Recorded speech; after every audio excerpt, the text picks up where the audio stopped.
Guys, welcome back to my channel Pallavi Rajkumar ಚಾನಲ್ಗೆ ನಿಮ್ಮೆಲ್ಲರಿಗೂ ಸ್ವಾಗತ ಸುಸ್ವಾಗತ. ನೋಡಿ, ಮಾರ್ನಿಂಗ್ ಇವಾಗ ವ್ಲಾಗ್ನ ಸ್ಟಾರ್ಟ್ ಮಾಡ್ತಾ ಇದ್ದೀನಿ. ಇವನು ನೋಡಿ 6 o'clock ಎದ್ದಿದ್ದಾನೆ. ಎದ್ದು ಇವಾಗ ನಿತ್ಯ ಕರ್ಮಗಳನ್ನ ಮುಗಿಸಿ ಈಗ ಟಿವಿ ಹಾಕೊಡು ಅಂತ ನಾನು ಟಿವಿ ಹಾಕೊಡ್ಲಿಲ್ಲ. ಇವಾಗ ಫಸ್ಟ್ ಬುಕ್ಸ್ ಅಲ್ಲಿ ಕಲರ್ ಮಾಡು, ಓದ್ಕೊ ಅಂತ ಕೊಟ್ಟಿದ್ದೀನಿ. ಕಲರ್ ಮಾಡ್ತಾ ಇದೀಯ ಚಿನಿ? ಮಕ್ಕಳು ಹೆಂಗ್ ಗೊತ್ತಾ, ನಾವ್ ಹೆಂಗ್ ಅಭ್ಯಾಸ ಮಾಡ್ತೀವಿ ಹಂಗೆ ಅಭ್ಯಾಸ ಮಾಡ್ಕೋತಾರೆ. ಫಸ್ಟ್ ಎಲ್ಲ ನನಗೆ ಸ್ವಲ್ಪ ಕೆಲಸ ಇರೋದು, ಬೆಳಗ್ಗೆ ನನ್ನ ಜೊತೆಗೇನೆ ಎದ್ಬಿಡೋಣ, ಟಿವಿ ಹಾಕೊಟ್ಬಿಡ್ತಿದ್ದೆ. ಡೈಲಿ ಇವಾಗ ಟಿವಿ ಹಾಕೊಡು ಅಂತ ಹಂಗೆ ಅಭ್ಯಾಸ ಆಗ್ಬಿಟ್ಟಿದ್ದಾನೆ. ಅದಕ್ಕೆ ಇವಾಗ ಟಿವಿ ನೋಡ್ಬಾರ್ದಲ್ಲ ಚಿನಿ, ಕಣ್ಣು ಹೋಗ್ಬಿಡುತ್ತೆ. ಅದಕ್ಕೆ ಇವಾಗ ಬುಕ್ಸ್ ಅಲ್ಲಿ ಬರೀ ಅಂತ ಕೊಟ್ಟಿದ್ದೀನಿ. ಬೆಳಗ್ಗೆ ಎದ್ದ ತಕ್ಷಣ ಫಸ್ಟು ಇವಾಗ ಬುಕ್ಸ್ ಕೊಟ್ರೆ ಅದೇ ಒಳ್ಳೇದು ಅಂತ ಅನ್ಕೊಂಡಿದ್ದೀನಿ. ಈಗ ಗೀಚ್ಲಿ ಇಲ್ಲ ಕಲರ್ ಮಾಡಲಿ ಏನೋ ಮಾಡಲಿ, ಬುಕ್ಸ್ ಕೊಡೋದು ಒಳ್ಳೇದು. ನೋಡಿ, ಟಿವಿ ಆನ್ ಆಗಿಲ್ಲ. ಈಗ 6:30 ಆಗಿದೆ. ಇವಾಗ ಚಪಾತಿ ಮಾಡಬೇಕು. ನೆನ್ನೆ ಮಾಡಿದ್ದು ಚಿಕನ್ ಗ್ರೇವಿನೇ ಇದೆ. ನನ್ನ ಹಸ್ಬೆಂಡ್ಗೆ ನಮಗೆಲ್ಲ ಅದೇ ಇಷ್ಟ ಆಗುತ್ತೆ. ನಾನು ಡೈಲಿ ಅದು ಮಾಡ್ತೀವಿ ಇದು ಮಾಡ್ತೀವಿ ಅಂತೆಲ್ಲ ಏನು ಹೇಳಕ್ಕೆ ಹೋಗಲ್ಲ. ಯಾಕಂದರೆ ನಾವು ಏನು ತಿಂತೀವಿ ಅದನ್ನೇ ತೋರಿಸೋದು. ಮಾಡಿದ್ರೆ ಹೇಳ್ತೀನಿ ಖಂಡಿತ. ಇವಾಗ ರಿತ್ವಿಕ್ಗೆ ಚಟ್ನಿ ಏನಾದರೂ ಮಾಡಬೇಕು. ಚಟ್ನಿ ಇಲ್ಲ ಸ್ವಲ್ಪ ಪಲ್ಯ ಮಾಡ್ತೀನಿ, ಕ್ಯಾರೆಟ್ ಪಲ್ಯ. ಅವನು ಸ್ಕೂಲಿಗೆ ತೊಗೊಂಡೋಗೋಕ್ಕೆ ಚಪಾತಿ ಮಾಡ್ತೀನಿ ಅಷ್ಟೇ. ಮತ್ತು ಇನ್ನು ನಾವೆಲ್ಲ ಅಂದರೆ ಚಿಕನ್ ಗ್ರೇವಿನಲ್ಲೇ ಚಪಾತಿ ತಿನ್ನೋದು ಚೆನ್ನಾಗಿರುತ್ತೆ ಟೇಸ್ಟಿಯಾಗಿ. ಚಿಕನ್ ಮಾಡಿದಾಗೆಲ್ಲ ಸ್ವಲ್ಪ ಸಾಂಬಾರೆಲ್ಲ ನಾನು ಜಾಸ್ತಿನೇ ಮಾಡ್ತೀನಿ. ಯಾಕಂದರೆ ಎಲ್ಲ ಚಿಕನ್ ತಿನ್ನೋಕ್ಕೇ ಇಷ್ಟಪಡ್ತಾರೆ, ಚಿಕನ್ ಸಾಂಬಾರಲ್ಲಿ ತಿನ್ನೋಕ್ಕೇ ಇಷ್ಟಪಡ್ತಾರೆ. ಬನ್ನಿ ಇವತ್ತಿನ ವ್ಲಾಗ್ ಹೇಗೆ ಹೋಗುತ್ತೆ ನೋಡೋಣ. Good morning Rushank. Very good morning ಹೇಳು. Very good morning. Good morning. Wow, ಯಾವ ಥರ ಮಾಡಿದೀಯ ಅದು?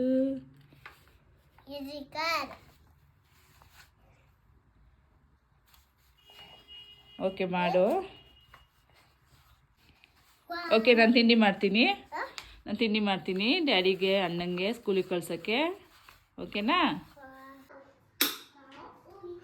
ನಾನು ನೋಡಿ ನೈಟೇ ಪಾತ್ರೆ ಎಲ್ಲ ತೊಳೆದಿಟ್ಬಿಡ್ತೀನಿ. ಯಾಕಂದರೆ ಅಡುಗೆ ಮನೆ ತುಂಬ ಕ್ಲೀನಾಗಿರುತ್ತೆ. ಬೆಳಗ್ಗೆ ಎದ್ದ ತಕ್ಷಣ ಏನಾದ್ರು ಅಡುಗೆ ಮಾಡೋದಕ್ಕಾಗುತ್ತೆ ಅಂತ.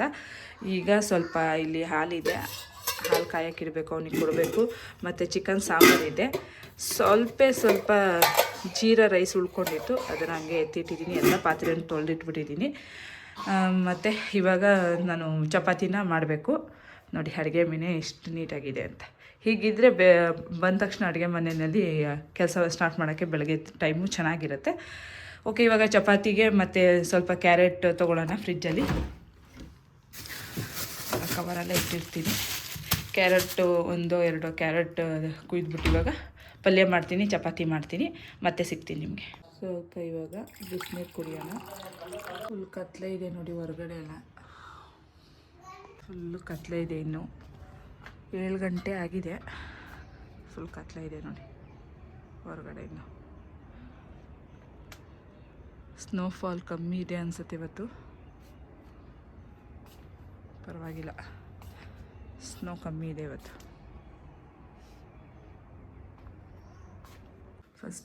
ಫಸ್ಟು ಚಪಾತಿಗೆ ಮಾಡಬೇಕು. ಇನ್ನು ಬ್ರಷ್ ಕೂಡ ಮಾಡಿಲ್ಲ.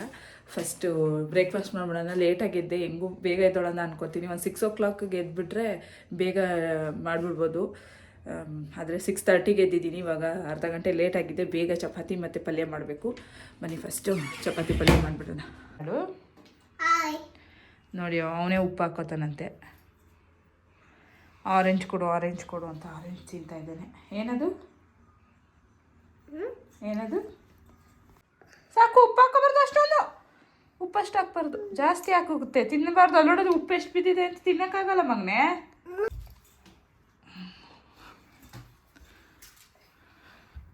ಆಯ್ ಮಾಡು. ಆಯ್. ಆರೆಂಜ್ ತಿಂತಾಯಿದೆಯಾ? ಏನು ತಿಂತಾಯಿದೆಯಾ ಅದು? ಆರೆಂಜ್ನಾ? ಬೆಳಗ್ಗೆ ಆರೆಂಜ್ ತಿಂತಾರಾ? ಹಾಂ. ಕ್ಯಾರೆಟಲ್ಲಿ ಒಂದು 2-3 ಕ್ಯಾರೆಟ್ ತೊಗೊಂಡಿದ್ದೀನಿ. ಅವ್ನಿಗೆ ಆರೆಂಜ್ ಬಿಡಿಸಿರೋದು ಇನ್ನು ಅರ್ಧ ಇದೆ. ಇಲ್ಲಿ ಇವಾಗ ಕ್ಯಾರೆಟು ಇದನ್ನು ಸಾಂಬಾರು ಬಿಸಿ ಮಾಡೋಕೆ ಇಟ್ಟಿದ್ದೀನಿ. ಚಪಾತಿ ಕಲಸಿಟ್ಟಿದ್ದೀನಿ. ಬೇಗ ಚಪಾತಿ ಮಾಡಬೇಕು. ಫಸ್ಟ್ ಇಲ್ಲೇ ಸೆಲ್ಫೆಲ್ಲ ಕ್ಲೀನ್ ಮಾಡಿಕೊಂಡು ಚಪಾತಿ ಒತ್ತಬೇಕು. ಇಟ್ಟಿದ್ದೀನಿ. ಇದಕ್ಕೆ ಸ್ವಲ್ಪ ಕಡಲೆಬೇಳೆ ಹಾಕೊಳ್ಳೋಣ. ಈ ಕಡಲೆಬೇಳೆ ಒಂದು ಸ್ವಲ್ಪ ಕೆಂಪಗಾಗಲಿ ಸಾಸಿವೆನ ಆ್ಯಡ್ ಮಾಡ್ತಾಯಿದ್ದೀನಿ. ಸಾಸಿವೆ ಆದಮೇಲೆ ಒಣಮೆಣಸಿನ್ಕಾಯಿ ಹಾಕ್ತೀನಿ. ಇದು ಕೆಂಪಾಗೋ ಸ್ವಲ್ಪ ಸೀದೋಗ್ಬಿಡುತ್ತೆ. ಈರುಳ್ಳಿನ ಹಾಕ್ತೀನಿ. ಟೊಮೆಟೊ ಕೂಡ ಹಾಕಲ್ಲ, ಸಿಂಪಲಾಗಿ ಮಾಡ್ತಿರೋ ಕ್ಯಾರೆಟ್ ಪಲ್ಯ ಇದು. ಸ್ವಲ್ಪ ಉಪ್ಪು ಆ್ಯಡ್ ಮಾಡಿಕೊಡಿ, 1.5 ಸ್ಪೂನಷ್ಟು ಸಾಕಾಗುತ್ತೆ. ತೊಳೆದಿರೋ ಕ್ಯಾರೆಟ್ನ ನಾನು ಇದಕ್ಕೆ ಆ್ಯಡ್ ಮಾಡ್ತಾಯಿದ್ದೀನಿ.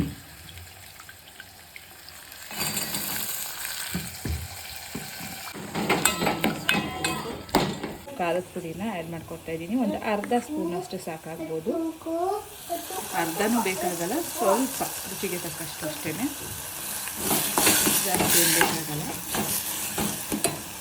ಸ್ವಲ್ಪ ಗರಂ ಮಸಾಲಾನ ಆ್ಯಡ್ ಮಾಡ್ಕೊಳ್ಳಿ, ಒಂದು 1/4 ಟೀ ಸ್ಪೂನಷ್ಟು. ಅದು ಜಾಸ್ತಿನೇ ಹಾಕ್ತೀನಿ, ಬೇಗ ಬೆಂದು ಗಟ್ಟಿ ಆಗುತ್ತೆ. ಬೇಯಿಸ್ಕೊಳ್ತೀನಿ. ಇವಾಗ ಒಂದು ಪ್ಲೇಟ್ ಹಾಕಿ ಮುಚ್ಚಕ್ಕೆ ಇಟ್ಬಿಡಿ. ನಾನಿವಾಗ ಚಪಾತಿನ ಮಾಡ್ತಾಯಿದ್ದೀನಿ. ಚಪಾತಿ ಬೇಯ್ತಾ ಇದೆ, ಒಂದು ಬೇಯಿಸಿದ್ದೀನಿ. ಈಗ ನನ್ನ ಹಸ್ಬೆಂಡಿಗೆ ಫಸ್ಟ್ ಹಾಕ್ಕೊಟ್ಬಿಡ್ಬೇಕು. ಇಲ್ಲಿ ಪಲ್ಯ ಕೂಡ ಬೆಂದಿದೆ ನೋಡಿ. ಇವಾಗ ಈ ಪಲ್ಯ ರೆಡಿ ಆಯಿತು. ಈಗ ಚಪಾತಿ ಕೂಡ ರೆಡಿ ಆಯಿತು. ನನ್ನ ಹಸ್ಬೆಂಡ್ ಏನು ಪಲ್ಯದಲ್ಲಿ ತಿನ್ನಲ್ಲ, ಅವ್ರು ಸಾಂಬಾರಲ್ಲಿ ತಿಂತಾರೆ. ನನ್ನ ಹಸ್ಬೆಂಡಿಗೆ ಚಪಾತಿ ಸಾಂಬಾರು.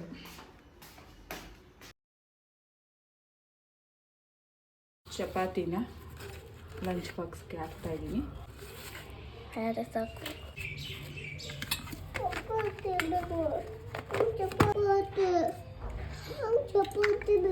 ಹಾಕ್ತಾಯಿದ್ದೀನಿ.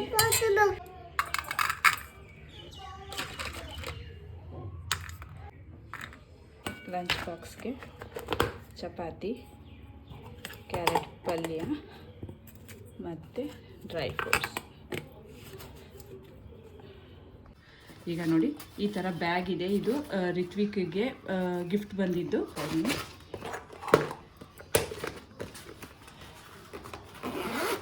ಬ್ರೇಕ್ಫಾಸ್ಟ್ ಅಂದರೆ ಪಲ್ಯ, ಚಪಾತಿ ಪಲ್ಯ ಮತ್ತು ಡ್ರೈ ಫ್ರೂಟ್ಸ್ ಏನಾದರೂ ಹಾಕಿರ್ತೀವಲ್ಲ, ಸ್ನ್ಯಾಕ್ಸು, ಅದನ್ನೆಲ್ಲ ಒಂದೇ ಇದರಲ್ಲೇ ಇಟ್ಬಿಟ್ಟು ಬ್ಯಾಗ್ ಒಳಗಡೆ ಇಟ್ಬಿಡೋದು. ಇವನು ಲಂಚ್ ಬ್ಯಾಗ್ ಕೂಡ ಸಪ್ರೇಟ್ ತೊಗೊಂಡೋಗಲ್ಲ. ಒಂದು ವಾಟರ್ ಬಾಟಲ್ ಇಟ್ಟಿದ್ದೀನಿ. ಲಂಚ್ ಬ್ಯಾಗು ಸಪ್ರೇಟ್ ತೊಗೊಂಡೋಗಲ್ಲ, ಯಾಕಂದರೆ ಅವ್ನು ಮರ್ತುಟ್ಟು ಬರ್ತಾನೆ. ಯಾವಾಗಲೂ ನಾನು ಬ್ಯಾಗ್ ಒಳಗಡೆ ಇಟ್ಟು ಕಳಿಸ್ಬಿಡ್ತೀನಿ ಅಷ್ಟೇ. ಇಟ್ಬಿಟ್ಟು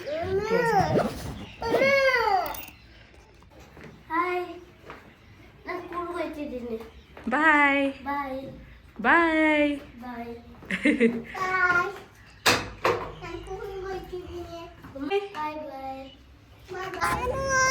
ಇಲ್ಲ ಆಯ್ ಮಾಡು ಋಷಿ. ಓಕೆ. ಅಲ್ಲ ಅಣ್ಣನ ಹತ್ರ ನಿಂತ್ಕೊ ಋಷಿ, ಅಣ್ಣನ ಹತ್ರ. ಬೂವ ತಿಂತು ನೀನು ಹಾಕಿದ್ದು. ನಾಳೆಯಿಂದನೂ ತರನಾ? ಅದು ಆರೆಂಜ್ ಸಿಪ್ಪೆ ಎಲ್ಲ ತರನ ಬೂವ ತಿಂತದೆ. ಓಕೆನಾ?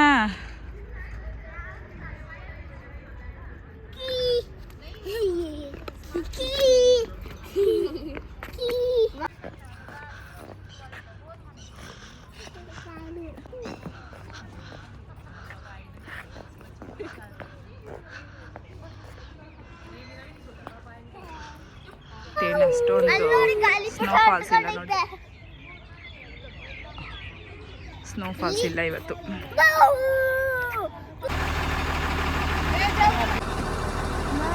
ಮನೆಗೆ ಬಂದ ತಕ್ಷಣ ನೋಡಿ ಎಷ್ಟು ಕೆಲಸ ಇದೆ. ಫುಲ್ಲು ಇವಾಗ ಕ್ಲೀನ್ ಮಾಡ್ಕೋಬೇಕು ಪ್ರತಿಯೊಂದು. ಈಗ ನೋಡಿ ನನ್ನ ಮಗನ ಚಡ್ಡಿ ಬೇರೆ, ಅಲ್ಲಿ ಸ್ಲಿಪ್ಪರು, ಬಟ್ಟೆಗಳು, ಆ ಕಡೆ ಬಟ್ಟೆಗಳು. ನಮ್ಮ ಋಷಾಂಕು ಇಲ್ಲಿ ನೋಡಿ ಎಷ್ಟು ಕರ್ಸ ಅಂಡಿಟ್ಟಿದ್ದಾನೆ. ಇದೆಲ್ಲ ಕ್ಲೀನ್ ಮಾಡ್ಕೋಬೇಕು. ಮತ್ತು ಅಡುಗೆ ಮನೇಲಿ ಇವ್ರನ್ನ ಬ್ರೇಕ್ಫಾಸ್ಟ್ ಮಾಡಿ ಕಳಿಸೋ ಹೊತ್ತಿಗೆ ನೋಡಿ ಅಡುಗೆ ಮನೆ ಸ್ಥಿತಿ ಈ ಥರ ಆಗಿರುತ್ತೆ. ಇದನ್ನೆಲ್ಲ ಒಂದು ಕಡೆಯಿಂದ ಕ್ಲೀನ್ ಮಾಡ್ಕೋಬೇಕು. ಕೆಲಸ ಮುಗಿಸಿ ಬಂದಿದ್ದೀನಿ. ಹಾಲು ಕಾಯಕ್ಕಿಟ್ಟಿದ್ದೀನಿ. ಅವನಿಗೆ ಸ್ವಲ್ಪ ನೆಗಡಿ ಕೆಮ್ಮಾಗಿರೋದ್ರಿಂದ ಸ್ವಲ್ಪ ಅರಿಶಿನ ಹಾಕ್ತಾಯಿದ್ದೀನಿ ಹಾಲಿಗೆ. ಅರಿಶಿನ ಹಾಕೋದ್ರಿಂದ ರೋಗ ನಿರೋಧಕ ಶಕ್ತಿ ಇದೆ ಅರಿಶಿನದಲ್ಲಿ. ಹಾಗೆ ನೆಗಡಿ ಕೆಮ್ಮಿಗೆ ತುಂಬಾ ಒಳ್ಳೆಯದು, ಬೇಗ ನೆಗಡಿ ಕೆಮ್ಮು ಹೋಗುತ್ತೆ. ಅಂದರೆ ಅದಕ್ಕೆ ಸ್ವಲ್ಪ ಅರಿಶಿನ ಹಾಕಿದ್ದೀನಿ. ನನಗೆ ಇವಾಗ ಒಂದು ಗ್ಲಾಸ್ ನೀರು ಹಾಕಿ ಇಡ್ಲಿಗೆ ಜೀರಿಗೆ ನೀರು ಮಾಡ್ಕೊತಾ ಇದ್ದೀನಿ. 1 ಗ್ಲಾಸ್ ನೀರನ್ನ ಕಾಯಕ್ಕೆ ಇಟ್ಕೊತಾ ಇದ್ದೀನಿ. ಇಲ್ಲಿ 1 ಸ್ಪೂನಷ್ಟು ಜೀರಿಗೆನ ಆ್ಯಡ್ ಮಾಡ್ಕೊಳ್ಳಿ. ಈ ಜೀರಿಗೆ ಹಾಕೊಂಡ್ಮೇಲೆ ಇದಕ್ಕೆ ಸ್ವಲ್ಪ ಒಂದು ಅರ್ಧ ಸ್ಪೂನಷ್ಟು, ಅರ್ಧ ಇಲ್ಲ 1/4 ಸ್ಪೂನಷ್ಟು ಅರಿಶಿನ ಹಾಕ್ಕೊಳ್ಳಿ. ಕುಡಿಬೇಕಾದ್ರೆ ಸ್ವಲ್ಪ ಒಗ್ರೊಗ್ರಾಗುತ್ತಲ್ಲ ಅಂದ್ಬಿಟ್ಟು ಸ್ವಲ್ಪ ಬೆಲ್ಲನ ಆ್ಯಡ್ ಮಾಡ್ಕೊತಾ ಇದ್ದೀನಿ. ಒಂದು 1/4 ಟೀ ಸ್ಪೂನಷ್ಟು ಉಪ್ಪನ್ನ ಆ್ಯಡ್ ಮಾಡ್ಕೊಳ್ಳಿ. ಇಷ್ಟೇ, ಇದು ಜೀರಿಗೆ ನೀರು ರೆಡಿ ಆಗುತ್ತೆ. ಈ ಜೀರಿಗೆ ನೀರು ಕುಡಿಯೋದ್ರಿಂದ ನಮಗೆ ಜೀರ್ಣಶಕ್ತಿ ಚೆನ್ನಾಗಾಗುತ್ತೆ. ನಾನ್ ವೆಜ್ ತಿಂದಾಗ ಈ ಥರದ್ದೆಲ್ಲ ಒಂದು ಸ್ವಲ್ಪ ಆಯಿಲಿ ಫುಡ್ಡೆಲ್ಲ ತಿಂದಾಗ ನಮಗೆ ಜೀರ್ಣಶಕ್ತಿ ಆಗೋದಿಲ್ಲ, ಮೋಷನ್ ಆಗೋದಿಲ್ಲ. ಅಂಥ ಟೈಮಲ್ಲಿ ಈ ಜೀರಿಗೆ ನೀರು ತುಂಬಾ ಹೆಲ್ಪ್ ಮಾಡುತ್ತೆ. ಇವಾಗ ಕುದೀತಾ ಇದೆ ಜೀರಿಗೆ ನೀರು. ಋಷಾಂಕ್ಗೆ ಹಾಲು ಕೂಡ ರೆಡಿ ಆಗಿದೆ. ಕೆನೆಗಟ್ಬಿಟ್ಟಿದೆ ಅವನಿಗೆ ಹಾಲು ಕೊಡೋ ಹೊತ್ತಿಗೆ. ಇದು ಎಮ್ಮೆ ಹಾಲನ್ನ ನಾವು ತಗೊಳ್ಳೋದು, ಅದಕ್ಕೆ ಸ್ವಲ್ಪ ಬೇಗ ಕೆನೆಗಟ್ಟಿಬಿಡುತ್ತೆ. ನಮ್ಗೆ ಇವಾಗ ಆರಿಸ್ಬಿಟ್ಟು ಕೊಡಬೇಕು. ಚೆನ್ನಾಗಿ ಕುದ್ದು ಸ್ವಲ್ಪ ನೀರು ಕಮ್ಮಿ ಆಗಿದೆ. ಈ ಟೈಮಲ್ಲಿ ಇದನ್ನ ಆಫ್ ಮಾಡಿಕೊಂಡು ಹಾಲು ಕೊಡ್ತೀನಿ. ಗ್ಲಾಸ್ಗೆ ಹಾಕ್ಕೊಂಡ್ಬಿಡಿ. ಜೀರಿಗೆ ವೇಸ್ಟ್ ಮಾಡೋದ್ರ ಬದಲು ಬೇಕಾದರೆ ನೀವು ಯಾವ್ದಾದ್ರು ಅಡುಗೆಗೆ ಯೂಸ್ ಮಾಡ್ಬೋದು, ಇಲ್ಲ ಅಗ್ದು ತಿನ್ನೋದ್ರಿಂದ ಇನ್ನೂ ಒಳ್ಳೆಯದಾಗುತ್ತೆ. ನೋಡಿ, ಟೇಸ್ಟಿನಾ? ಟೇಸ್ಟಿಯಾಗಿದೆಯಾ ಋಷಿ? ಇವಾಗ ನೋಡಿ ಜೀರಿಗೆ ನೀರನ್ನ ಕುಡಿತಾ ಇದ್ದೀನಿ. ಈ ಜೀರಿಗೆ ನೀರು ತುಂಬ ಮೋಷನ್ಗೆ ತುಂಬಾ ಹೆಲ್ಪ್ ಮಾಡುತ್ತೆ. ಅಂದರೆ ನಾನ್ ವೆಜ್ ತಿಂದಿರ್ತಾರ ನೈಟ್ ಟೈಮಲ್ಲಿ, ನಾನ್ ವೆಜ್ ತಿನ್ನೋದು ಅದು ಬೇಗ ಜೀರ್ಣ ಆಗೋದಿಲ್ಲ. ಆ ನಾನ್ ವೆಜ್ ಬೇಗ ಜೀರ್ಣ ಆಗೋದಿಲ್ವಲ್ಲ, ಆ ಟೈಮಲ್ಲಿ ನಿಮಗೆ ಮೋಷನ್ ಆಗೋದಿಲ್ಲ. ಆ ಟೈಮಲ್ಲಿ ನೀವು ಈ ಜೀರಿಗೆ ನೀರನ್ನ ಕುಡಿದ್ರೆ ಚೆನ್ನಾಗಿ ಮೋಷನ್ ಆಗುತ್ತೆ, ಮತ್ತು ಜೀರ್ಣಶಕ್ತಿ ಆಗುತ್ತೆ. ಆಮೇಲೆ ಉಳಿತೇಗೆ ಬರೋದಿಲ್ಲ, ಡೈಜೆಷನ್ ಆಗುತ್ತೆ. ಇದಕ್ಕಿನ್ನೇನು ಇಲ್ಲ, ಅದೇ ತೋರಿಸಿದ್ನಲ್ಲ ಅಷ್ಟೇ ಇಂಗ್ರೀಡಿಯೆಂಟು. 1 ಗ್ಲಾಸ್ ಕುಡಿಯೋದ್ರಿಂದ ತುಂಬ ಡೈಜೆಷನ್ಗೆ ತುಂಬಾ ಒಳ್ಳೆಯದು. ಡೈಲಿ 1 ಗ್ಲಾಸ್ ಕುಡಿದ್ರೂ ಇನ್ನೂ ಒಳ್ಳೆಯದಾಗುತ್ತೆ. ಟರ್ಮರಿಕ್ಕಲ್ಲಿ ಅದರಲ್ಲಿ ರೋಗ ನಿರೋಧಕ ಶಕ್ತಿ ಇರುತ್ತೆ, ಅದರಿಂದ ತುಂಬಾ ಒಳ್ಳೆಯದು. ಬೆಲ್ಲ, ಸ್ವಲ್ಪ ಉಪ್ಪು, ಕುಡಿಯೋಕ್ಕೂ ಟೇಸ್ಟಿಯಾಗಿರುತ್ತೆ. ಬರೀ ಜೀರಿಗೆ ನೀರನ್ನ ಕುಡಿಯೋದ್ರಿಂದ ನಿಮಗೆ ಒಗ್ರೊಗ್ರು ಅನಿಸುತ್ತೆ, ಕುಡಿಯೋಕ್ಕಾಗೋದಿಲ್ಲ. ಅದಕ್ಕೆ ಸ್ವಲ್ಪ ಬೆಲ್ಲ, ಒಂದು ಸ್ವಲ್ಪ ಉಪ್ಪು ಹಾಕ್ಕೊಂಡ್ರೆ ಚೆನ್ನಾಗಾಗುತ್ತೆ. ಇದನ್ನು ಪ್ರೆಗ್ನೆಂಟ್ ಟೈಮಲ್ಲಿ ಮತ್ತು ಬಾಣಂತಿಯರ ಟೈಮಲ್ಲಿ ಇದನ್ನು ನೀರನ್ನ ಕುಡಿಯೋದು ಒಳ್ಳೆಯದು. ನಾನು ಅಷ್ಟೇ ಬಾಣಂತಿಲಿ ಪ್ರೆಗ್ನೆಂಟಲ್ಲೆಲ್ಲ ಇದನ್ನು ನೀರು ಕುಡಿತಾ ಇದ್ದೆ, ಜೀರಿಗೆ ನೀರನ್ನ. ಯಾಕಂದರೆ ಆ ಟೈಮಲ್ಲಿ ಸ್ವಲ್ಪ ಮೋಷನ್ ಹೋಗೋಕ್ಕೆ ಪ್ರಾಬ್ಲಮ್ ಆಗುತ್ತಲ್ವ, ಅದಕ್ಕೆ ತುಂಬಾ ಒಳ್ಳೆಯದು. ನೀವು ಒಂದು ಸಲ ಮಾಡ್ಕೊಂಡು ಕುಡೀರಿ. ಹೇಗಿತ್ತು ಅಂತ ನನಗೆ ಕಮೆಂಟ್ ಸೆಕ್ಷನಲ್ಲಿ ತಿಳಿಸಿ. ಟೇಸ್ಟಿಯಾಗಿ ಕೂಡ ಇರುತ್ತೆ. ಬೆಳಗ್ಗೆ ಟೈಮು ಟೀ ಕುಡಿದು ಸುಮ್ಮನೆ ಆರೋಗ್ಯ ಹಾಳು ಮಾಡ್ಕೊಳ್ಳೋದಕ್ಕಿಂತ ಖಾಲಿ ಹೊಟ್ಟೆಯಲ್ಲಿ ಟೀ ಕುಡಿಬಾರ್ದು. ಟೀ ಅಭ್ಯಾಸ ಇದ್ದೇ ಇರುತ್ತೆ. ಬ್ರೇಕ್ಫಾಸ್ಟ್ ಆದಮೇಲೆ ಬೇಕಾದರೆ ಟೀ ಕುಡೀರಿ. ನನಗೂ ಅದೇ ಅಭ್ಯಾಸ ಇತ್ತು. ಅದ್ರ ಬದಲಿಗೆ ನಾನು ಇದನ್ನು ಮಾಡ್ಕೊಂಡು ಕುಡಿಯೋಣ ಅಂದ್ಬಿಟ್ಟು ಇವಾಗ ಸ್ಟಾರ್ಟ್ ಮಾಡಿದ್ದೀನಿ. ಮತ್ತು ಬಾಣ್ತಿಲಿ ಒಂದು ಸ್ವಲ್ಪ ಪ್ರೆಗ್ನೆಂಟ್ ಟೈಮಲ್ಲಿ ಕುಡಿತಾ ಇದ್ದೆ. ಮೋಷನ್ಗೆ ಪ್ರಾಬ್ಲಮ್ ಆಗ್ತಿತ್ತಲ್ಲ, ಆಗ ತುಂಬಾ ಹೆಲ್ಪ್ ಆಗಿತ್ತಿದ್ದು. ನೆನ್ನೆಲ್ಲ ನಾನ್ ವೆಜ್ ತಿಂದಿದ್ವಲ್ಲ, ಸ್ವಲ್ಪ ಇವಾಗ ಜೀರ್ಣ ಆಗಲಿ ಅಂದ್ಬಿಟ್ಟು ಕುಡಿತಾ ಇದ್ದೀನಿ.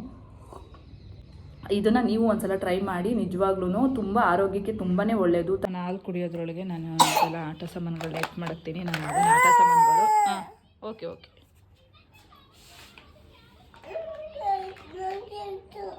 ಹಾಲು ಕುಡಿ. ನೀನು ರೆಡಿ ಮಾಡಿದ್ದೀನಿ, ನಾನು ರೆಡಿ ಆಗಬೇಕು. ಹಾಯ್ ಋಷಾಂಕ್. ಈಗ ಕೆಲಸ ಎಲ್ಲ ಮುಗೀತು. ಬ್ರೇಕ್ಫಾಸ್ಟ್ಗೆ ನಾನು ಜೀರಾ ರೈಸು ಸ್ವಲ್ಪ ಪಲ್ಯನ ತಿಂದೆ. ಮಧ್ಯಾಹ್ನ ಆಯಿತು. ಹಾಗೆ 3 ಗಂಟೆಗೆ ನನ್ನ ಮಗದನ್ನ ಕರ್ಕೊಂಡು ಬರೋಕ್ಕೆ ಹೋಗಿದ್ದೆ. ಮಧ್ಯಾಹ್ನದ ಅಡುಗೆಗೆ ನಾನೇನು ಮಾಡೋಕ್ಕೆ ಹೋಗಲಿಲ್ಲ, ಯಾಕಂದರೆ ನೆನ್ನೆದೇ ಚಿಕನ್ ಸಾಂಬಾರು ಮಿಕ್ಕೊಂಡಿತ್ತು. ಅದಕ್ಕೆ ಮೊಟ್ಟೆ ಬೇಯಿಸಿ ಹಾಕ್ತಾ ಇದ್ದೀನಿ. ಅಷ್ಟರಲ್ಲಿ ನನ್ನ ಹಸ್ಬೆಂಡ್ ಕೂಡ ಬಂದರು. ಮಧ್ಯಾಹ್ನದ ಊಟಕ್ಕೆ ಅವ್ರ ಮನೆಗೆ ಬರ್ತಾರೆ. ಊಟ ಮಾಡಿಕೊಂಡು ಮತ್ತೆ ಒಂದು ಅರ್ಧ ಗಂಟೆ ಫ್ರೀ ಇರುತ್ತೆ. ಅಷ್ಟರಲ್ಲಿ ಡ್ಯೂಟಿಗೆ ಮತ್ತೆ ವಾಪಸ್ ಹೋಗಬೇಕು. ಅದಕ್ಕೆ ನಾನು ಚಿಕನ್ ಸಾಂಬಾರ್ಗೆ ಮೊಟ್ಟೆ ಬೇಯಿಸಿ ಹಾಕಿದ್ದೆ, ಮತ್ತು 2 ಚಪಾತಿ, ಸ್ವಲ್ಪ ಈರುಳ್ಳಿ, ಸ್ವಲ್ಪ ರೈಸ್. ನನ್ನ ಹಸ್ಬೆಂಡ್ಗೆ ಡ್ಯೂಟಿ ಮುಗಿಯೋದು 8:30 9 ಗಂಟೆ ಆಗುತ್ತೆ. ಆದರೆ ಇವತ್ತು ಸ್ವಲ್ಪ ಬೇಗ ಬಂದಿದ್ರು, ಅಂದರೆ 7 ಗಂಟೆಗೆ ಬಂದಿದ್ರು. 7 ಗಂಟೆಯಿಂದ ಮತ್ತೆ 10 ಗಂಟೆವರೆಗೂ ಟೈಮ್ ಇದೆಯಲ್ಲ, ಬಾ ಮೂವಿಗೆ ಹೋಗೋಣ ಅಂದ್ಬಿಟ್ಟು ಕರ್ಕೊಂಡು ಹೋದ್ರು. ಸಡನ್ನಾಗಿ ಪ್ಲ್ಯಾನ್ ಮಾಡಿ ಹೋಗಿದ್ದಿದ್ದು.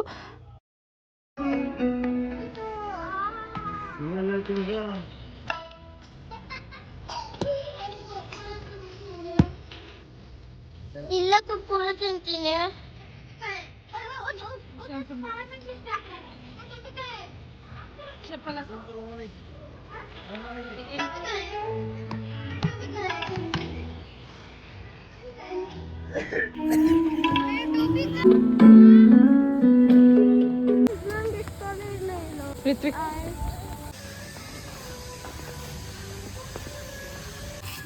Rushank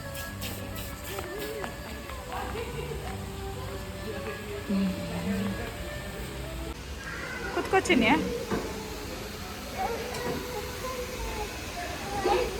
I am Rushank, Ritvik.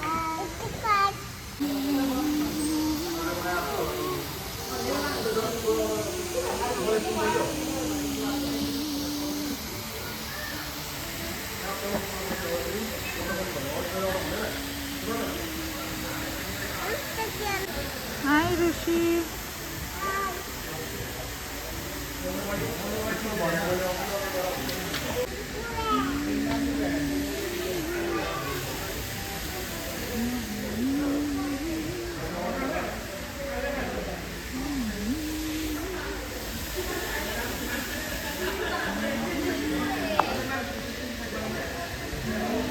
Interval ಬಂತು, ಅದಕ್ಕೆ ಸ್ವಲ್ಪ ಚಾಟ್ಸ್ ತಿನ್ಕೊಂಡು ಹೋಗೋಣ ಅಂತ ಬಂದಿದ್ದೀವಿ.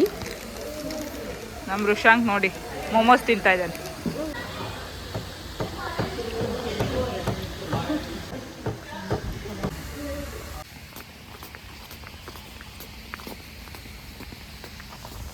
ಇಂಟರ್ವೆಲ್ಗೆ ಬಂದಿದ್ವಿ, ಇವಾಗ ಮೊಮೋಸ್ ತಿನ್ಕೊಂಡು ಮತ್ತೆ ಹೋಗ್ತಾ ಇದ್ವಿ ಮೂವಿಗೆ.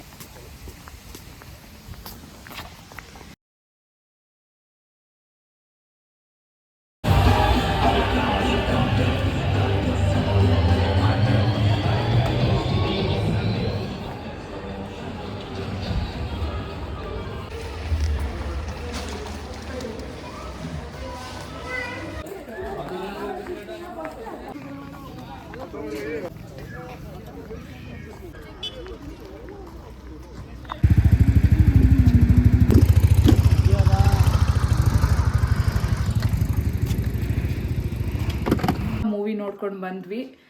ಇವಾಗ ಸ್ವಲ್ಪ ರೈಸ್ ಇತ್ತಲ್ಲ ಮಧ್ಯಾಹ್ನ, ಅದನ್ನೇ ಬಿಸಿ ಮಾಡ್ತಾಯಿದ್ದೀನಿ. ಸಾಂಬಾರು ಕೂಡ ಇದೆ, ಚಿಕನ್ ಸಾಂಬಾರು. ಇವಾಗ ಕಬಾಬ್ ಬೇಯಿಸ್ತಾ ಇದ್ದೀನಿ ನೋಡಿ. ಕಬಾಬ್ ಬೇಯಿಸ್ತಾ ಇದ್ದೀನಿ. ಇವಾಗ ಎಣ್ಣೆ ಕಾಯಕ್ಕೆ ಇಟ್ಟಿದ್ದೀನಿ. ಆಲ್ರೆಡಿ 10:30 ಆಗೋಗಿದೆ. ಸ್ವಲ್ಪ ಅನ್ನ ಇತ್ತು, ಅದನ್ನೇ ಬಿಸಿ ಮಾಡ್ತಾಯಿದ್ದೀನಿ. ಸಾಕಾಗುತ್ತೆ. ಮತ್ತು ಚಪಾತಿ ಕೂಡ ಇದೆ, ಒಂದು ಸ್ವಲ್ಪ ಸಾಂಬಾರು ಇದೆ, ಚಿಕನ್ ಸಾಂಬಾರು. ಅದನ್ನೇ ಇವಾಗ ಊಟ ಮಾಡಿ ಮಲ್ಕೊಳ್ಳೋದಷ್ಟೇ. ಊಟ ಮಾಡಿಬಿಟ್ಟು ಮಲ್ಕೊಂಡ್ರೆ ಸಾಕು ಅನ್ನೋ ಥರ ಆಗ್ಬಿಟ್ಟಿದೆ. ನನ್ನ ಹಸ್ಬೆಂಡ್ಗೆ ಟೈಮ್ ಇದ್ದಾಗಲೇ ನಾವು ಮೂವಿಗೆ ಹೋಗೋಕ್ಕಾಗೋದು. ಮತ್ತು ಅವರು ಅರ್ಜೆಂಟಲ್ಲಿ ಬಂದರು. 7 o'clockಗೆ ಬಂದಿದ್ರಲ್ಲ ಇವತ್ತು, ಸ್ವಲ್ಪ 10 o'clockವರೆಗೂ ಫ್ರೀ ಇರ್ತೀನಲ್ಲ, ಮೂವಿಗೆ ಹೋಗೋಣ ಬಾ ಅಂದರು. ಸರಿ ಅಂದ್ಬಿಟ್ಟು ಮೂವಿಗೆ ಹೋಗಿದ್ವಿ. ಹಿಂದಿ ಮೂವಿ ಚೆನ್ನಾಗಿತ್ತು, ಸುಮಾರಾಗಿ. ಈಗ ಕಬಾಬ್ ಬೇಯಿಸ್ಬಿಟ್ಟು ಸುಶಾಂಕು ಅಲ್ಲೇ ಮಲ್ಕೊಂಡ್ಬಿಟ್ಟ. ಮೂವಿ ನೋಡ್ತಾ ನೋಡ್ತಾನೆ ಮಲ್ಕೊಂಡೇ ಬಿಟ್ಟ ಅವನು.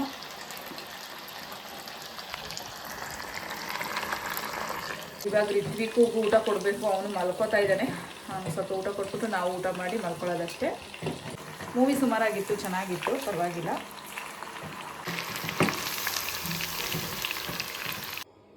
ಇದು ನನ್ನ ಡೇ ಇನ್ ಮೈ ಲೈಫ್ ಆಗಿತ್ತು.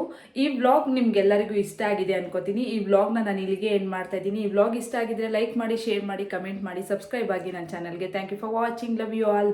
ಬಾಯ್. Good night. ಬಾಯ್ ಬಾಯ್.